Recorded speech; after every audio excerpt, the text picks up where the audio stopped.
Hey guys, this is your girl TamCam, and this is the TamCam Show, and I have a very, very special guest today. You see that? I put two berries in there, Hunty. Yeah, buddy. I got the world famous Tal Campbell, my mentor, the guy who I ran after for years trying to learn his style and techniques, and he's actually the person who introduced me to the prime lens about 10 years ago. It's probably a little more or less 8 to 10 years ago. 2015. About 20. Oh, you already, you're so sick. You're 2015. So you already know. Okay, yeah, there we go. Guys, welcome to the show, Tal Campbell. Yeah, buddy. So Tal Campbell, Mr. Campbell, thank you so much for indulging me today and being on the TamCam Show. How are you? I am great. Okay. So we were getting into a conversation, just casually talking on the phone, and then I was like, this conversation is getting good, like as it always does. But you always drop some really good nuggets, and I want to be able to record this because First of all, I'm just starting a podcast, and I want to be able to put out good content, and I want to be able to give out content that's going to help the next generation. And so tell everyone a little bit about yourself and before we dive into the conversation. Well, I'm a photographer by, I guess I kind of, self-taught. And it's something I've been doing since I was about 18 is when I first picked it up. My oldest brother, he was in the Marines. I was in the Army. He sent me a camera. Mm-hmm. It was a 35 millimeter Minolta, and I took that camera, and that's how I started my career. So I started photographing a lot of people that I knew. I was in the Army.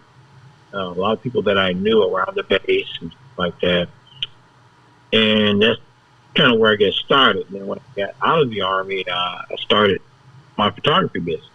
Mm-hmm. And I started doing weddings, shooting churches, things of that nature. And as time went on, I got a job with some company, and I traveled all over Texas. And I started doing photography at stores like Kmart's, Gibson's.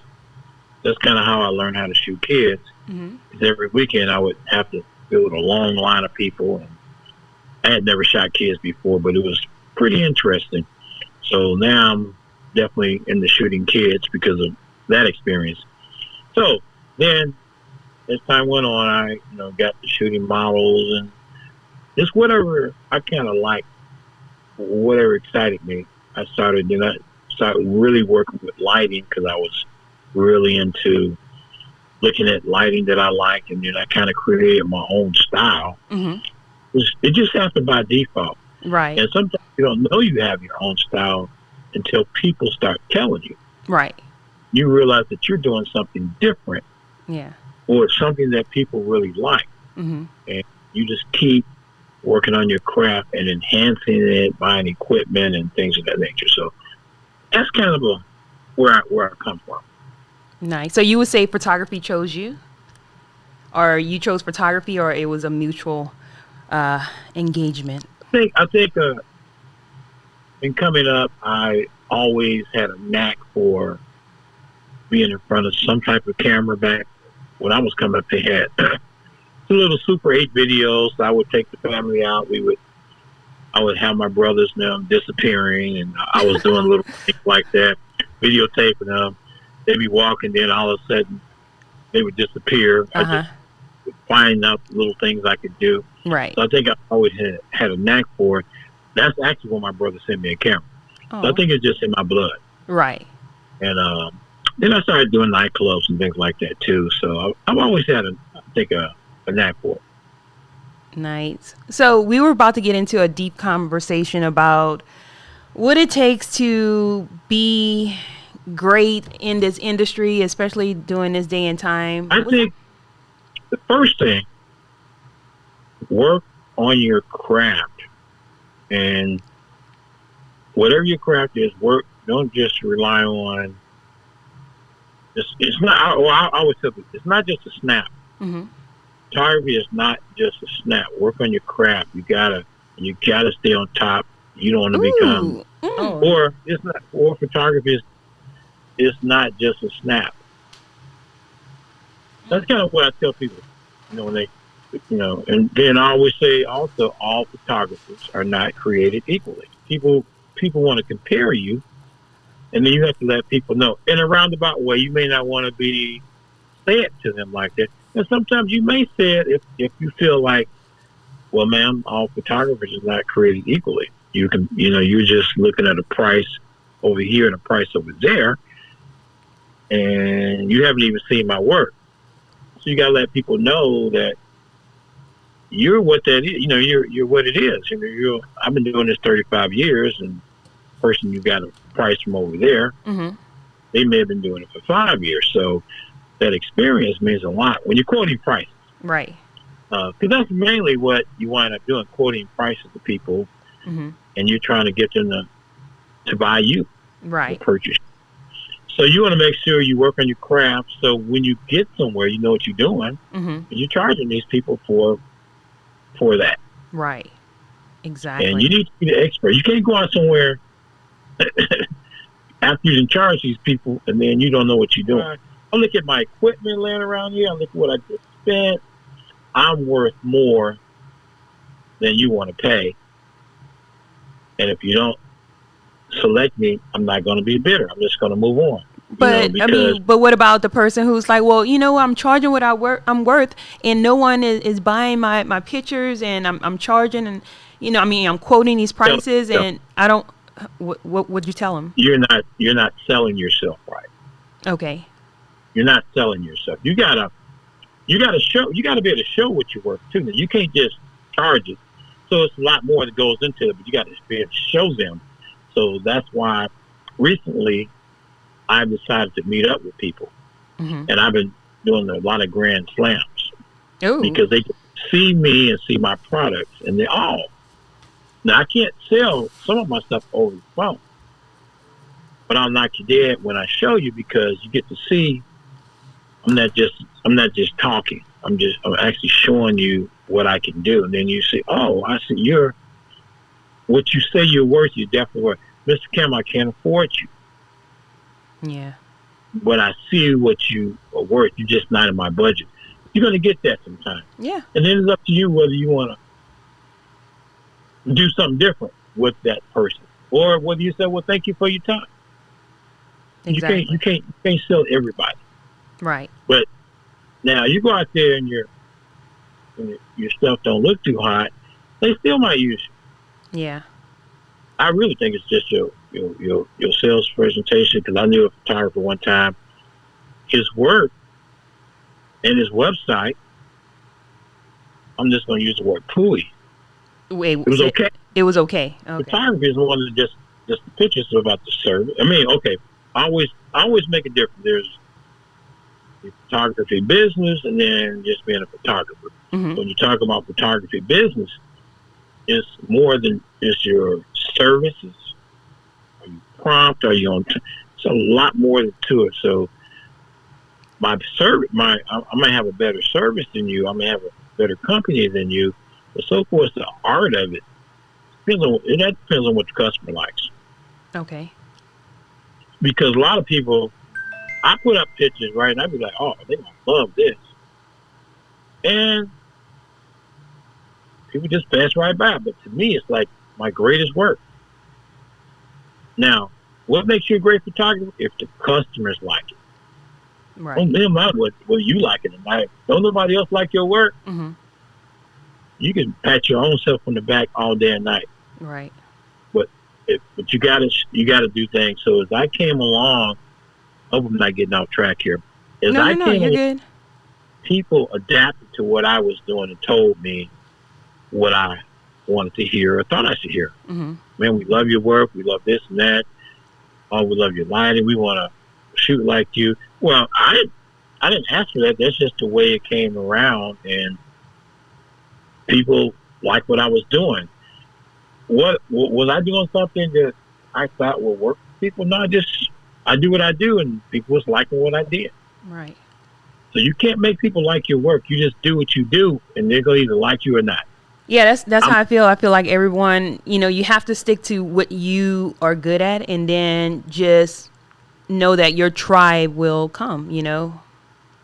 Like they say, if you build it, they will come, I'm going to hit it on another note. Okay. It's not really photography related, but it's people related. Right. I got a model friend that I used to work with probably like in 2009. Mm-hmm. After, of course, this is 2021. After a period of time, I would see her on Facebook. She was making these little videos and in her car, being silly, doing crazy stuff. And all of a sudden, and I used to look at her and say, that ain't the girl I knew.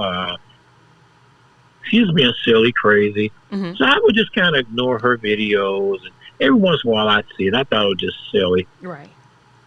Guess what? All of that worked for her. Yeah. She is now, she goes by B. Simone. If you go to Instagram, she's got a blue check mark. Oh, she's verified. Wow. Yeah. She got a few million followers.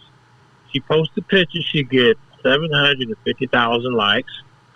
Wow. So she got 317,000 followers. She got a blue check mark. She's on TV. She's on some of these some shows and comedy shows, reality shows. Mm-hmm. She made a name for herself. So I'm saying this to say it's all about how she just did what she thought was funny and it caught on. Right. There's other people doing the same thing that she did. Mm-hmm. But the way she did it worked for her and made her who she is today. And that's all I'm saying. Do you, and if you're good at it, it'll make you who you are. So it's no secret. It ain't no secret to it. Either people like you or they don't. Right. It's just the luck of the draw, like they say. Just that's it. You roll the dice, and hopefully you'll get noticed and rewarded for your effort. You've heard a one-hit wonder. You make a good record. Mm-hmm. And but when you come back with your second record, it's okay. Yeah. Come back with your third record, that's all right. And you just never go further than that one hit record because the formula wasn't there. And you got some people that, bam, every time they come out with something, bam, bam, bam. Right. So even as an artist, photographer, be you, work on your craft, mm-hmm. and just hopefully people like what you do, like your work. Right. So do you feel like you should go all in and just concentrate on one thing, such as photography, or you should always be doing other things to support your photography, or just have that backup plan or that plan B, as some people say? That's what we were talking about. Yeah. That's exactly what. So this is what I'm doing with Tal Campbell. Mm-hmm. I know some other people that kind of went the other route. Mm-hmm. Now, lens is a lens. So you can take the same camera, same lens. You can do whatever you want to do with it. I want to do video. I want to do photography. Or because people ask me, do I do video? I'm going to do that too. Well, which one are you going to be great at? Because now you're just doing things because everybody wants you to do it. Tal Campbell wants to see himself as the best photographer. Right. Now, I say that to say, when I feel I'm the best, that means a lot to me. Or my work just really stands out. Mm-hmm. Or when my work out there now, where I used to get 20 likes, boom, I'm getting 300 or 400 likes. Mm. That's where I want to get to with some of the things I want to do. So yeah, as time goes on, you get new people involved, mm-hmm. and you get a lot of competition. Right. Become less relevant. So how do you stay on top? You got to do better work or do something different. Yeah. So I want to be a photographer. I don't want to do video and this week I'm dibbling. Now you're dibbling and dabbling instead of just focusing on one thing. So there's so much I want to do more in photography. Yeah. So I personally think you should be the best that you are for what you can do, if that makes sense. That makes a lot of sense. Yeah. Yeah. Yeah. So I want to be the best photographer, Tal Campbell. I want to be the best. I want to learn. I want to produce the greatest images on the earth. Amen. And whatever I shoot, I want to be producing some stuff, some knockout stuff. And so if I devote my time to just that, like learn some Photoshop skills. Yeah, can I send my stuff off to people? Yeah, but it's not my work. It's not I'm an artist. Mm-hmm. So I want to be the best artist out there with photography. Right. And not the photography business. I could care less about so for shooting to make money. Of course, that's what I do, but I just want to shoot to make the best pictures. And of course, that will convert you to money. So what is your main focus right now? I mean, I know you do the natural hair and occasionally you do events, here and there. Like in a perfect world, what would Tal Campbell only be doing? I would focus on the kids.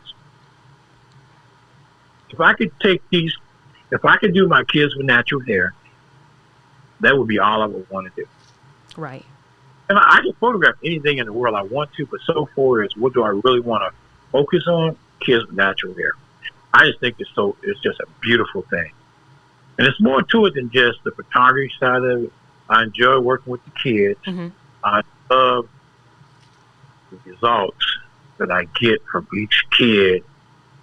And when you look at them, how I got into the kids, just so you know, just being on the internet, one day I was on that, I said, man, we got some beautiful kids. Mm-hmm.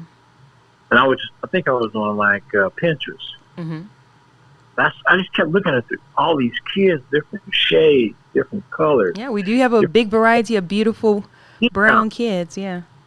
And I said, I really want to photograph these kids with this beautiful hair and complexion. I said, I got a story to tell. I want to tell it through my photography with these kids because we really got something special. And I said, a lot of folks just don't notice it. I said, but if they see it on the camera, they'll notice it. Right. That's kind of how I got into the kids with natural hair. I wanted a story to tell. So I kind of looked on the internet, found a name that was available on website, Instagram, and Facebook. 3 majors. Mm-hmm. And I was able to get the name on all of them. Oh, wow. And that's kind of where I started. So I got a story to tell. Yeah. I want you to see, I want you to see the work. And I know there's other people that shoot kids, but I just selected the kids with natural hair. And I think that's what I would spend all my time doing. Traveling all across the country and just photographing the most beautiful thing on earth, and that's kids with natural hair. Nice. Well, we're going to wrap up, and we want to tell everyone where they can find you the quickest if they want to get their kids' natural hair photographed. Yeah, kidswithnaturalhair.com or on Instagram. Everything's under Kids with Natural Hair. So Instagram and then the website, kidswithnaturalhair.com. Then on Instagram, it's Kids with Natural Hair. Nice. All right, guys. Well, we got the world famous Tal Campbell once again right here on the TamCam Show, guys.